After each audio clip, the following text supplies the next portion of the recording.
PM ಯಾರಾಗಬೇಕು ಇವಾಗ ಅಂತ? ಈಗ ಮೋದಿ ಅಂತೂ ಬೇಡ, 10 ವರ್ಷ ಚಾನ್ಸ್ ಕೊಟ್ಟಿದ್ದೀವಿ. ಬದಲಾವಣೆ ಬೇಕು ನಮಗೆ. ನಿಮಗೆ ಲೈಫ್ ಲಾಂಗ್ ಕೊಡಬಾರ್ದು. 60 ವರ್ಷಕ್ಕೆ ರಿಟೈರ್ ಆದಂಗೆ ಈ must kicked out from India, not from power. ಅಧಿಕಾರದಿಂದ ಅಲ್ಲ. ನಮ್ಮ ಅಪ್ಪಣೆ ಆಗಿಲ್ಲ, ಆಗೋದೂ ಇಲ್ಲ. ಒಂದು ಬದಲಾವಣೆ ಆಯಿತು, ಇಲ್ಲದೆ ಇರ್ತಕ್ಕಂಥ ಧರ್ಮ ಜಾತಿ ಇದನ್ನ ಮುಂದಕ್ಕೆ ತಂದ್ರೆ ಯಾರಿಗೆ ಬೇಕು? ನಿಮ್ಮ ಜಾತಿ ಕಟ್ಕೊಂಡು ನಾನೇನು ಮಾಡಲಿ? ನೀವು ಬದುಕನ್ನು ಇದರಲ್ಲಿ ಕಟ್ಕೊಂಡಿದ್ದೀರಿ. ನನ್ನ ಬದುಕನ್ನು ನಾನು ಉದ್ಯೋಗದಲ್ಲಿ ನಾನು ಕಟ್ಕೊಂಡಿದ್ದೆ. ನೀವು ಆ ಜಟ್ಕ ಕಟ್ಟು ಅದು ಏನ್ರಿ ಹಂಗಂದ್ರೆ ಅಲ್ಲೋಗಿ ಮಾಂಸ ಕೊಟ್ಟು ಕೊಂಡ್ಕೋಬೇಡಿ. ನೀವು ಹಿಂದೂ ಜಾತ್ರೆಗಳಲ್ಲಿ ಮುಸ್ಲಿಮರಿಗೆ ಅವಕಾಶ ಕೊಡಬೇಡಿ. ಅಯ್ಯೋ ಪಿ ಗಿಪಿ ಅದು ಇದು ಮಾರ್ಕೊಂಡು ಜೀವನ ಮಾಡೋನು ಅವನೇ ಅಲ್ಲಿ ಬರಬೇಡ ನೀನು ಅಂದ್ರೆ ಎಲ್ಲಿಗೆ ಹೋಗ್ತಾನ ಅವನು? ಈ turn to be a thief. ಏನೋ 3 ಕಾಸು ಮಾಡ್ಕೊಂಡು ಜೀವನ ಮಾಡ್ತಿರ್ತಾನೆ. ಅದು ಮಾಡಬೇಡ ಅಂದಾಗ ಅವನಿಗೆ ಸ್ಕಿಲ್ ಗೊತ್ತಿಲ್ಲ, ಕಳ್ತನ ಶುರು ಮಾಡ್ತಾನೆ. ಈ ತರದ ಹೊಸ ಅನುಭವ ನಮಗೆ ಬಂದು ನಮ್ಮ ಮಕ್ಕಳಿಗೆ ನಾವೇನು ಹೇಳೋದು? ಆದ್ರಿಂದ ನಮಗೆ ಬದಲಾವಣೆ ಬೇಕು. 450 ಸುಮಾರು ಎಷ್ಟು 140 ಕೋಟಿ ಇದ್ದೀವಲ್ಲ, XYZ ಯಾರಾದ್ರೂ ಆಗ್ಬೋದು. ಮೋದಿ ಅಂತೂ ಬೇಡ. ರಾಹುಲ್ ಗಾಂಧಿ ಆದ್ರೆ ಕರೆಕ್ಟ್ ಅಂತ ಅನ್ಸಲ್ಲ ನನಗೇನು. ಒಂದು ಚಾನ್ಸ್ ಕೊಡೋಣ, why not? Is not an illiterate. ಆಯ್ತಾ? ಕೇವಲ ಇವರು ಗಾಂಧಿ ಫ್ಯಾಮಿಲಿನ, ಮಹಾತ್ಮ ಗಾಂಧಿ ಅವರನ್ನ, ನೆಹರು ಅವರನ್ನ ಎಷ್ಟು ಹೀಯಾಳಿಸ್ಬೇಕೋ ಅಷ್ಟು ಹೀಯಾಳಿಸಿದ್ದಾರೆ. ಮಹಾತ್ಮರನ್ನ ಬೈದ್ರೆ ನಾನಂತೂ ಸಹಿಸಲ್ಲ. ಯಾರೋ ಮಹಾತ್ಮ ಗಾಂಧಿ ಅವರನ್ನ ನಮ್ಮ ಬಂಧುನೂ ಅಲ್ಲ, ನಾವು ನೋಡಿರ್ಲೂ ಇಲ್ಲ. ಆದರೆ ಅವರ ಚರಿತ್ರೆಯನ್ನು ಚೆನ್ನಾಗಿ ತಿಳ್ಕೊಂಡಿದ್ದೀವಿ. ಅಂಥ ವ್ಯಕ್ತಿನ ನೀವು ನಿಲ್ಲಿಸೋದಾದ್ರೆ ನಿಮ್ಗೆ ಈ ಜನ್ಮದಲ್ಲ, ಇನ್ನು 10 ಜನ್ಮದಲ್ಲೂ ಒಳ್ಳೇದಾಗಲ್ಲ. ನೀವು ಯಾರು ಬೈಲಿ, ಮಹಾತ್ಮರನ್ನ ಬೈಯೋದು. ಇಲ್ಲಿಬ್ರು MLCಗಳಿದ್ದಾರೆ, BJP MLCಗಳು. ಮಾತೆತ್ತರೆ ಟಿವಿನಲ್ಲಿ ಮಹಾತ್ಮರನ್ನ, ನೆಹರುವನ್ನ ಬೈತಾ ಕೂತ್ಕೊಳ್ಳೋದು. What is this? ನೆಹರು ಏನೂ ಮಾಡಿಲ್ಲ 50 ವರ್ಷ. ಇದು ಏನೋ ಕಾಂಗ್ರೆಸ್ ಏನೂ ಮಾಡಿಲ್ಲ ಅಂತಿಲ್ಲ. ಬೆಂಗಳೂರಿನಲ್ಲಿ ಎಷ್ಟು ಪಬ್ಲಿಕ್ ಸೆಕ್ಟರ್ ಕಾರ್ಖಾನೆಗಳು ಓಪನ್ ಆಗಿದ್ವು ನೀವೇ ಹೇಳಿ. ನಾವು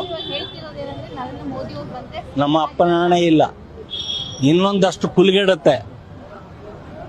ಚತುರ್ವರ್ಣ ಪದ್ಧತಿ ಅಂತಿತ್ತು, 4 ವರ್ಣಗಳು. ಆಯ್ತಾ? ಶೂದ್ರ ನೆರಳು ಅವ್ರ ಮೇಲೆ ಬೀಳುವಂಗಿರ್ಲಿಲ್ಲ. ಆ ವ್ಯವಸ್ಥೆ ಬರುತ್ತೆ. ನೀವು ನಿಮ್ಮ ಮೂಲ ಕಸುಬಿಗೆ ಹೋಗಿ, ಕುಂಬಾರನ ಕೆಲಸ ಮಾಡಿ, ರೈತನ ಕೆಲಸ ಮಾಡಿ. ಅವಾಗ ಕಾಂಪಿಟಿಷನ್ ಇರಲ್ಲ. ಪುರೋಹಿತನ ಕೆಲಸ ಮಾಡಲಿ. ಈ ತರದ ಒಂದು ವಾತಾವರಣವನ್ನ ಕಲ್ಪನೆ ಮಾಡ್ತಾ ಇದ್ದಾರೆ, ಸೃಷ್ಟಿಸ್ತಾ ಇದ್ದಾರೆ. ಆಯ್ತಾ? ಇದು ನಮಗೆ ಇಷ್ಟ ಇಲ್ಲ. ಕೊಡ್ಬೋದು, ಕೊಡ್ಲೇಬೇಕು ಅಂತ ಹೇಳ್ತಿಲ್ಲ ನಾನು. 140 ಕೋಟಿನಲ್ಲಿ XYZ ಯಾರಾದ್ರೂ ಆಗ್ಬೋದು. ನಮಗೆ ಸಮ್ಮಿಶ್ರ ಸರ್ಕಾರ ಬರಬೇಕು. ಬಹಳ ಪಾಪ್ಯುಲರ್ ಆಗಿರೋರು, ಉದಾಹರಣೆಗೆ ಕೇರಳದಲ್ಲಿ ಒಬ್ರು ಇದಾರಲ್ಲಪ್ಪ, ಯಾರವರು? ಶಶಿ ತರೂರ್. ಅವ್ರನ್ನ ಕೂರಿಸ್ಲಿ. Well educated, Indian foreign service pass ಮಾಡಿ ಅವ್ರ ಕೆಲಸದಲ್ಲಿ ಇದ್ದವರು. ಆಯ್ತಾ? ಅವರ ಇವ್ರ ಪ್ರಕಾರ ಅನ್ಫಾರ್ಚುನೇಟ್ಲಿ ಯಾರು ಇನ್ ಕಾಂಗ್ರೆಸ್ ಅಂತ ಹೇಳ್ತಾರೆ. ಅವ್ರ ಇಂಗ್ಲಿಷನ್ನ ಹೀಯಾಳಿಕೆ ಮಾಡ್ತಾರೆ. ಇಟ್ಸ್ ಎ ಲ್ಯಾಟಿನ್ ಇಂಗ್ಲಿಷ್ ಅಂತಾರೆ. ಯಾಕೆಂದ್ರೆ ನನ್ನ ಮಗನಿಗೆ ಏನೂ ಬರುವುದಿಲ್ಲ, ಯಾರಿಗೂ. ನನಗೆ ಏನು ಬರದೇ ಇದ್ದಾಗ ನಿಮ್ಮನ್ನ ದೂಷಿಸೋದು. What you know about it, ಹಾಗೆ ಹೀಗೆ ಅಂತೇಳಿ. This not the way. You have to accept your ignorance. ನಿಂದ ದಡ್ಡತನವನ್ನು ನೀವು ಒಪ್ಕೋಬೇಕು. ಹಾಗಾಗಿ ನಾನು ಯಾವುದೇ ಪಕ್ಷ ಅದು ಇದು ಅಂತ ಅಲ್ಲ, 10 ವರ್ಷ ಅಬ್ಸಲ್ಯೂಟ್ ಮೆಜಾರಿಟಿ ಕೊಟ್ಟಿದ್ದೀವಿ. ಆದ್ರಿಂದ ಇದು ಬದಲಾವಣೆ ಆಗಬೇಕು. ಇಂಥವನೇ ಬರಬೇಕು ಅಂತ ಹೇಳಲಿಲ್ಲ ನಾನು. 140 ಕೋಟಿಯಲ್ಲಿ ಒಬ್ಬ ಯಾರಾದರೂ ಬರಲಿ. ಉದಾಹರಣೆಗೆ ನಾನು ಕೊಟ್ಟಿದ್ದು ಶಶಿ ತರೂರ್ ಅವರಿಗೆ ಅವಕಾಶ ಕೊಡ್ಬೋದು, ವೆಲ್ ಎಜುಕೇಟೆಡ್. ಈಗ ಡೆಲ್ಲಿನಲ್ಲಿ ಒಬ್ಬ ಆಫೀಸರ್ ಬಂದು ಮುಖ್ಯಮಂತ್ರಿ ಆದ. ಅವನ್ನ ಅರೆಸ್ಟ್ ಮಾಡಿದಾಗ ವಿಶ್ವಸಂಸ್ಥೆಯಲ್ಲಿ ಗಲಭೆ ಆಯಿತು. ಅಮೆರಿಕಾದ ಅಧ್ಯಕ್ಷರು ಹೇಳಿದ್ರು ಜರ್ಮನಿಯ ಚಾನ್ಸಲರ್ ಹೇಳಿದ್ರು, ಯಾಕೆ ಹಿಂಗೆ ಮಾಡ್ತಾ ಇದ್ದೀರಾ ಅಂತೇಳಿ. It's none of our business, internal matter. ಬೆಂಕಿ ಇಲ್ಲದೆ ಹೊಗೆ ಆಡ್ಲಿಕ್ಕೆ ಸಾಧ್ಯನೇ ಇಲ್ಲ. There is something. ಹಾಗಾಗಿ ಆಮೇಲೆ ಇತ್ತೀಚೆಗೆ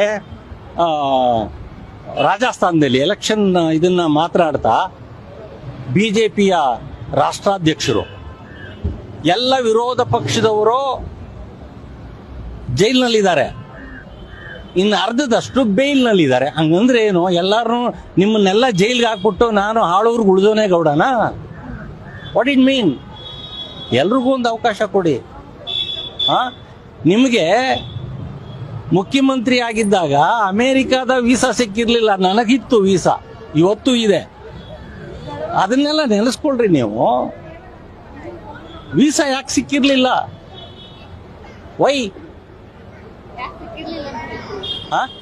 ಅದು ನೀವು ಪತ್ರಕರ್ತರು ಹೇಳ್ಬೇಕು.